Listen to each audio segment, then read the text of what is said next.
Mga kahuwan, panoorin ang video na ito upang alamin ang pinaka-latest na balita tungkol sa lagay ng panahon at bagyo update today.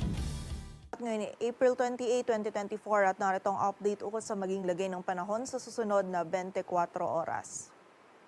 Patuloy pa rin umiiral ang easterlies o yung mainit na hangin mula sa dagat Pasipiko sa buong bahagi ng ating bansa. Kung saan ngayong araw ay patuloy nga din po tayo makakaranas ng mainit at maalinsangan na panahon lalong-lalo na sa tanghali at meron pa rin tayong posibilidad ng mga isolated na mga pag-ulan, dulot yan ng mga localized thunderstorms. At sa kasalukuyan ay wala tayong minomonitor or namamataan pa na sama ng panahon na maaaring makaapekto dito sa ating bansa.